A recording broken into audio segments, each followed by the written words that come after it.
Welcome to the LuckScout Economic News. Here, we try to make sense of the economic roller coaster. Today, we're diving into the latest economic news and its implications for your investment strategies in 2024. We're talking inflation, like that friend who always forgets their wallet, except this friend controls the price of your groceries.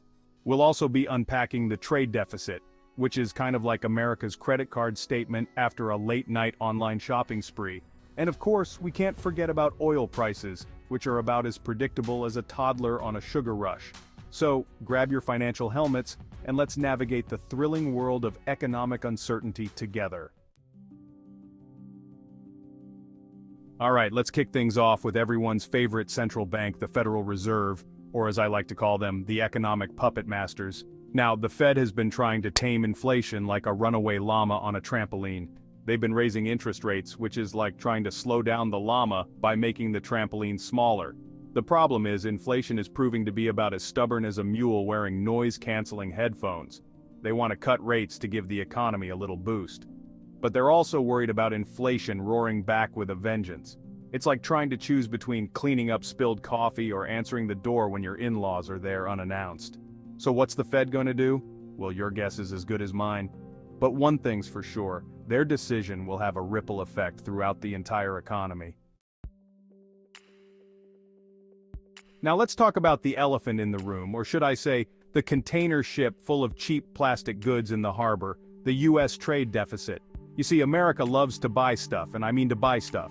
We're like that friend who goes to Target for toothpaste and comes out with a new wardrobe and a kayak. The problem is we're buying more stuff from other countries than we're selling to them. It's like constantly borrowing money from your roommate to order takeout, but never quite getting around to paying them back. This trade deficit is putting pressure on the US dollar, which is kind of like the cool kid in school that everyone wants to be friends with. But if the cool kid starts racking up debt and showing up to school in last year's clothes, people might start to reconsider their allegiance. And that, my friends, could have major implications for trade policies and the global economy. So the next time you're tempted to buy that as-seen-on-TV gadget, just remember the trade deficit and ask yourself, do I really need another Chia pet shaped like a president? Let's move on to everyone's favorite combustible commodity, oil. Now, oil prices are about as stable as a Jenga tower built on a roller coaster. One minute they're up, the next minute they're down, and the next minute they're shooting off in a completely unexpected direction. So what's fueling this latest surge in oil prices? Well, it's a combination of factors like a perfect storm of geopolitical turmoil, supply chain disruptions, and the fact that apparently everyone decided to buy a gas-guzzling SUV at the same time. But before you go full Little House on the Prairie, let's talk about the impact of these rising oil prices on the economy. Higher oil prices mean higher gas prices, which means less money in your pocket to spend on things like avocado toast and online subscriptions you don't use. And that, my friends, can put a damper on economic growth. It's like trying to run a marathon with a backpack full of bricks. So buckle up, Buttercup, because this oil price roller coaster is far from over. Now, let's gaze into our economic crystal ball and see what the future holds for GDP growth and consumer spending. Will 2024 be a year of economic prosperity, or will it be the year we all start bartering for essential goods using cans of beans as currency? Well, the truth is, it's probably going to be a bit of both. Economists are predicting moderate GDP growth, which is kind of like getting a C+ on your economic report card. It's not great, but it's not terrible either. Consumer spending, on the other hand, is a bit of a wild card. On one hand, people are eager to get out there and spend money after being cooped up for what felt like a decade. They want to travel, eat at fancy restaurants, and generally pretend like the last few years never happened. So what does this mean for investors? Well, it means you need to be strategic and maybe invest in a really good pair of noise-canceling headphones to block out all the conflicting economic forecasts. Hold on tight, because we're about to navigate the thrilling world of interest rates. It's like riding a roller coaster in the dark, except instead of drops and loops, there are bond yields and mortgage rates.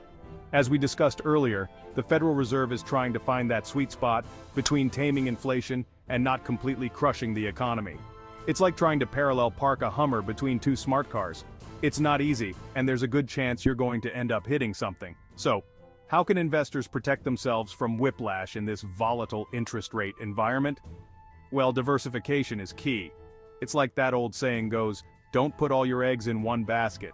Unless, of course, that basket is your emergency cheese and wine stash. In that case, by all means, go all in. But when it comes to your investment portfolio, you want to spread your risk across different asset classes. Think of it like this: if interest rates go up, bonds might take a hit, but stocks might do well. And if interest rates go down, well, the opposite might happen. Let's talk about the global economy, shall we? It's a complex web of interconnectedness, kind of like that family reunion you try to avoid every year. Everyone's related, everyone's got baggage, and someone always ends up starting a fight about politics. Now, as the US trade deficit widens, it can put downward pressure on the value of the dollar. Think of it like this: the more dollars are out there in the world, the less valuable they become. It's like that limited edition Beanie Baby you thought would be worth a fortune but is now collecting dust in your attic.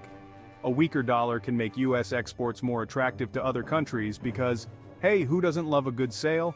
But it also means that imported goods become more expensive for Americans. So, that cheap plastic junk we love to buy from overseas, yeah, it's not going to be so cheap anymore. This can have a ripple effect on international investments as well. Investors might be hesitant to put their money in a country with a weakening currency. It's like going to a restaurant with terrible reviews. You might be tempted by the cheap prices, but you're also taking a gamble on the quality of the food. And no one wants to end up with a bad case of economic food poisoning. So, what's the takeaway here? Well, the global economy is a fickle beast. Alright, let's talk about something that's more exciting than watching paint dry investing in the energy sector. Now, with oil prices soaring higher than a caffeinated squirrel, there's a lot of buzz about energy stocks.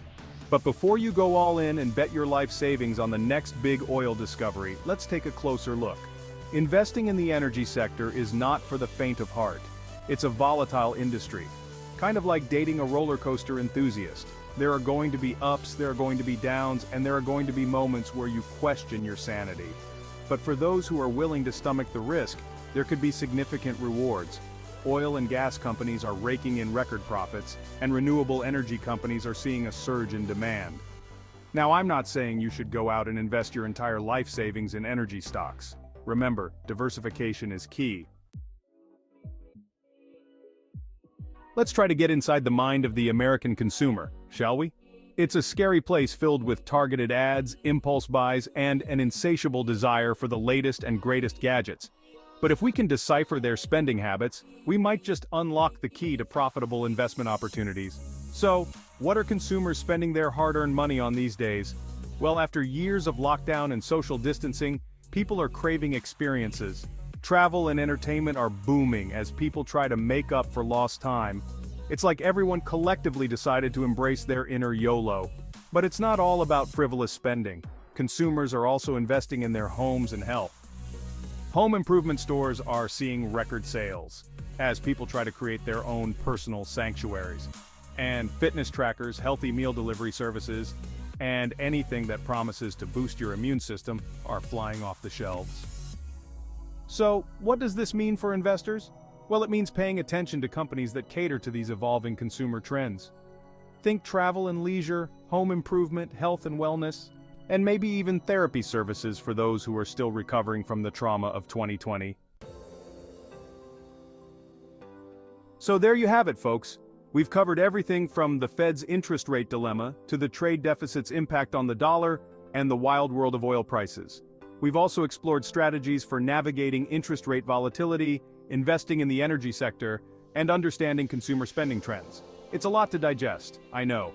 But the key takeaway is this: the economic landscape is constantly changing.